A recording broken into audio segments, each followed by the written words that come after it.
ભાવનગરમાં વિકાસના દાવાઓ વચ્ચે રોડની ગુણવત્તાને લઈને ફરી સવાલ ઉભા થયા છે। શહેરના પાનવાડી રોડથી નીલમબાગ તરફ જતા માર્ગ પર થોડા સમય પહેલા જ આ રોડ બનાવવામાં આવ્યો છે અને ડામરનો રોડ બનાવવામાં આવશે અને જે હવે ઓગળતો જોવા મળ્યો છે।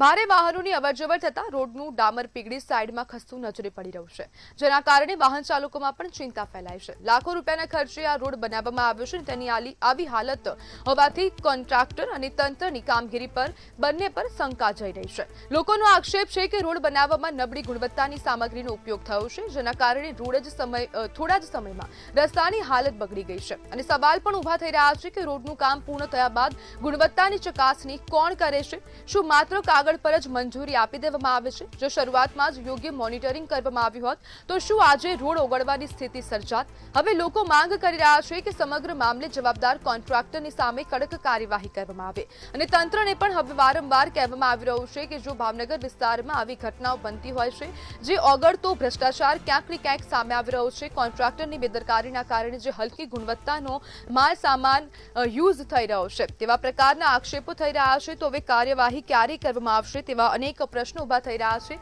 અને ખાસ કરીને નાગરિકો હવે તંત્રને સવાલ કરી રહ્યા છે કે કેમ હવે વારંવાર આવા હલકી ગુણવત્તાના રોડ બનાવવામાં આવી રહ્યા છે અને જો થોડીક ગરમી પડે, જો ટેમ્પરેચર વધારે જતું રહે, ટેમ્પરેચર વધી જાય છે તો પછી કેમ હવે? અને આજ મુદ્દે આપણી સાથે ચર્ચા કરવા માટે સામાજિક કાર્યકર ધર્મેન્દ્ર કોટાલિયા જોડાઈ ગયા છે। ધર્મેન્દ્રભાઈ, ઓગળતો ભ્રષ્ટાચાર શું કહેશો? દર ઉનાળાની આ ઘટના છે।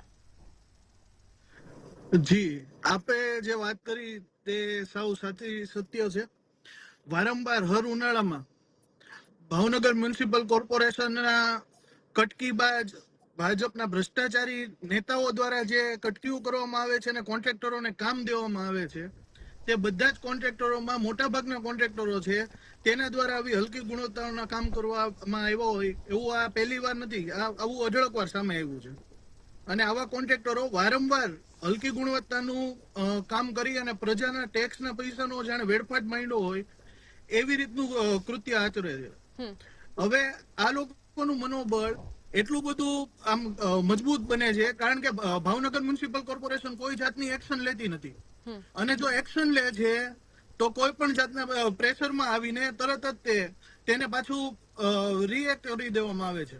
એક્શન કેમ નથી લેતી મનપા? ખાસ કરીને વારંવાર આવું અમે જોઈએ છીએ કે ભાઈ ભાજપ સાથે સંકળાયેલા કોન્ટ્રાક્ટરો હોય છે, કોઈ સત્તાધારી પાર્ટીના કોન્ટ્રાક્ટરો હોય છે, તો એના ભ્રષ્ટાચારને છાવરવાના અવનવા પેતરાઓ છે, જેમાં એક્શન ન લેવું, ચેકિંગ વ્યવસ્થિત ન કરવું। હા, જ્યારે કામ ચાલુ હોય છે ત્યારે પણ સુપરવિઝન યોગ્ય રીતે કરવામાં નથી આવતું કે કામમાં કયું મટીરિયલ વપરાઈ રહ્યું છે, કઈ રીતે થઈ રહ્યું છે, તેની મેથોડોલોજી શું છે તે પણ કોઈ જાતની દેખરેખ રાખવામાં નથી આવતી, એટલે આવી રીતે પ્રજાના ટેક્સનો વેડફાટ વારંવાર થાય છે।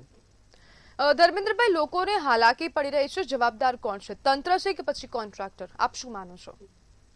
તંત્ર અને કોન્ટ્રાક્ટર બંને એક જ સરખા જવાબદાર છે કારણ કે તંત્રની જવાબદારી છે સુપરવિઝન કરવાની અને કોન્ટ્રાક્ટર પાસે કામ કરાવવાની અને કોન્ટ્રાક્ટરની જવાબદારી છે કે તે કામ યોગ્ય રીતે કરવું જેને તેને પ્રજાના ટેક્સના પૈસામાંથી ચૂકવણું થાય છે। તો પ્રજાનું પણ વિચારીને કામ કરવું, નહીં કે ફક્ત પોતાના ખીચામાં પૈસા કેમ ભરે એ વિચાર્યા વગર। જી બિલકુલ। ધર્મેન્દ્રભાઈ, જોડાવા બદલ આપનો આભાર।